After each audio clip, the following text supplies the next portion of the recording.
बहुप्रतीक्षित पुस्तक guardian of heritage का आज नई दिल्ली के त्रिवेणी कला संगम में भव्य विमोचन हुआ। प्रसिद्ध वियतनामी कलाकार डॉक्टर चू बायो केवे की जीवनी पर आधारित इस पुस्तक के लेखक डॉक्टर विश्वरूप रॉय चौधरी हैं। किताब पारंपरिक वियतनामी लोक कलाओं को संरक्षित करने के प्रति डॉक्टर केवे की प्रतिबद्धता को प्रदर्शित करती है। कार्यक्रम का आयोजन India book of records IBR द्वारा विश्व हिंदी परिषद के सहयोग से किया गया। इस भव्य कार्यक्रम में जल शक्ति राज्य मंत्री राजभूषण चौधरी मुख्य अतिथि के रूप में उपस्थित रहे, जबकि राज्यसभा सांसद डॉक्टर संगीता बलवंत और रामचंद्र जांगड़ा ने विशेष अतिथि के रूप में कार्यक्रम की शोभा बढ़ाई। इस कार्यक्रम के अग्रणी और प्रतिष्ठित प्रकाशक डायमंड बुक्स के अध्यक्ष नरेंद्र कुमार वर्मा विशिष्ट अतिथि के रूप में मौजूद थे। इसके अलावा सुश्री उटाहना डेनहट, एशिया बुक ऑफ रिकॉर्ड्स की प्रतिनिधि सिंगापुर और डॉक्टर विपिन कुमार, महासचिव विश्व हिंदी परिषद भी उपस्थित थे। यह आयोजन भारत वियतनाम सांस्कृतिक विनिमय कार्यक्रम का हिस्सा था, जो दोनों देशों के बीच गहरे सांस्कृतिक संबंधों का प्रतीक है। वियतनाम की कला एवं संस्कृति में अमूल्य योगदान देने वाले डॉक्टर केवे ने पारंपरिक वियतनामी कला रूपों के संरक्षण तथा प्रचार में महत्वपूर्ण भूमिका निभाई है। उनके अथक प्रयासों को वैश्विक स्तर पर पहचाना गया, जब वर्ल्ड रिकॉर्ड यूनिवर्सिटी ने उन्हें मानद प्रोफेसर की उपाधि से सम्मानित किया। लेखक डॉक्टर विश्वरूप रॉय चौधरी ने डॉक्टर केवे की प्रशंसा करते हुए कहा, ये किताब मात्र एक जीवनी नहीं, बल्कि ये दर्शाती है कि कला की शक्ति कैसे किसी राष्ट्र की विरासत को संरक्षित कर सकती है। अपनी प्रसन्नता व्यक्त करते हुए डॉक्टर केवे ने कहा, कला किसी भी राष्ट्र की आत्मा होती है। लोक कलाओं का संरक्षण केवल इतिहास को संजोने तक सीमित नहीं होता, बल्कि ये भविष्य की पीढ़ियों को अपने सांस्कृतिक जड़ों को समझने और संजोने के लिए भी प्रेरित करता है।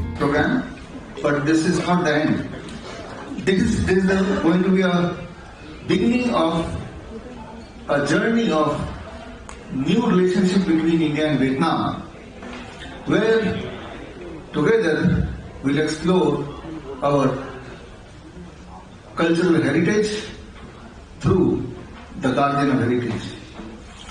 So I invite all of you to, we'll go for the lunch, but before that, the media people, you can have the bite with the author. Me, bite with the Professor Chu Bayo, and this book is elaborately read by Uta Hanna from Germany. She can give her view on that. Our publisher Narendra Kumar Verma is right here. You can take interview or whatever question you have from him, and all our international guests. We conclude here and we will proceed for the lunch. चंपा सभ्यता और भारत का ऐतिहासिक संबंध हजारों वर्षों पुराना है, जिसे हमारे प्रख्यात इतिहासकार डॉक्टर आरसी मजूमदार ने अपनी पुस्तक ancient Indian colonies the far east में विस्तार से दर्शाया है। त्राक्यू में मिले द्वितीय शताब्दी ईसा पूर्व के पुरावशेष इस सभ्यता के समृद्ध इतिहास का प्रमाण है। वियतनाम में 25 से अधिक प्राचीन मंदिर स्थल और कई ऐतिहासिक दुर्ग भारत की सांस्कृतिक छाप को दर्शाते हैं। हमारे द्विपक्षीय संबंधों को पूर्व राष्ट्रपति श्री रामनाथ कोविंद जी ने भी 2018 में द नाम से अपनी वियतनाम यात्रा स्टार्ट करके प्रमाणित किया कि हमारा संबंध कितना गहरा है, और जहां विश्व धरोहर स्थल माइसेन स्थित है। यह चंपा साम्राज्य का धार्मिक और सांस्कृतिक केंद्र रहा है, जिसके मंदिर 4वीं और 13वीं शताब्दी के बीच बनाए गए थे। चंपा की समृद्ध हिंदू बौद्ध परंपराएं हमारी साझी विरासत को दर्शाती हैं। मुझे यह बताते हुए गर्व है कि भारत सरकार वियतनामी छात्रों को उच्च शिक्षा के लिए स्कॉलरशिप प्रदान करती है, और वर्तमान में 800 से अधिक वियतनामी छात्र भारत में विभिन्न सब्जेक्ट में अध्ययन कर रहे हैं। यह न केवल शिक्षा के क्षेत्र में हमारे सहयोग को बढ़ावा देता है, बल्कि दोनों देशों के बीच जनसंपर्क को भी और मजबूत करता है। साथियों, मैं आज इस अवसर पर डॉक्टर विश्वरूप राय चौधरी जी को उनकी पुस्तक गार्जियन ऑफ हेरिटेज के लिए हार्दिक बधाई देता हूँ। यह न केवल प्रोफेसर डॉक्टर चू बायो के योगदान को सम्मान करती है, बल्कि भारत वियतनाम सांस्कृतिक संबंधों को और प्रगाढ़ करने में हमारी सहायता प्रदान करती है। यह पुस्तक हमारे साझा अतीत को और एक महत्वपूर्ण झलक प्रस्तुत करती है जो आने वाली पीढ़ियों को हमें प्रेरणा देगी।